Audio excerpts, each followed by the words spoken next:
itong World Heritage, medyo talaga may problema pagdating sa kanilang safety ng mga taga dyan. Kaya naubos na halos yung mga tao dyan. So dun sa nakita niyo mga buildings kanina kung saan kami nanggaling, ay mayroon lamang 4 na pamilya na buhay. Parang kumbaga sa atin sa Buskalan, meron tayong mga mambabatok na kung saan konti na lang din yung mga gumagawa ng ganon, ng tattoo ng mambabatok. Ito naman, konti na lang din yung mga nandyan na natitira sa kanilang mga kultura.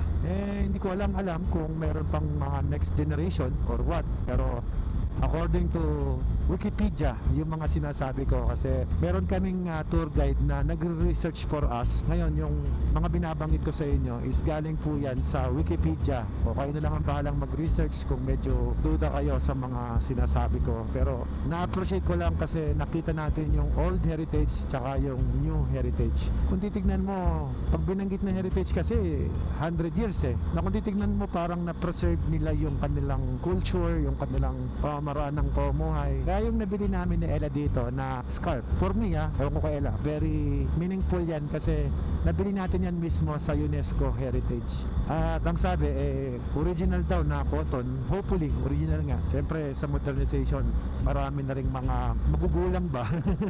Kagaya sa Marrakesh, kung hindi ka magiging wise doon, medyo maladali ka ng mga taga ron. Ako, based on my experience lang naman po, yung mga sinishare ko sa inyo.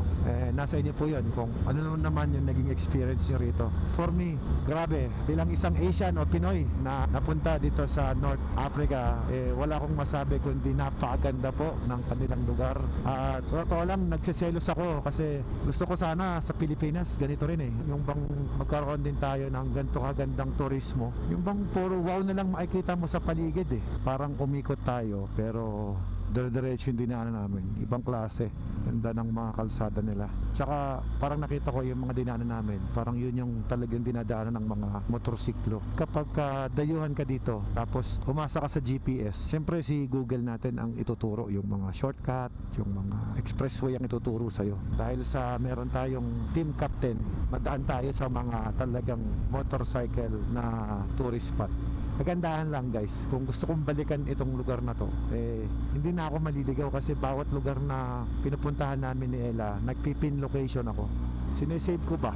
Malay natin, di ba?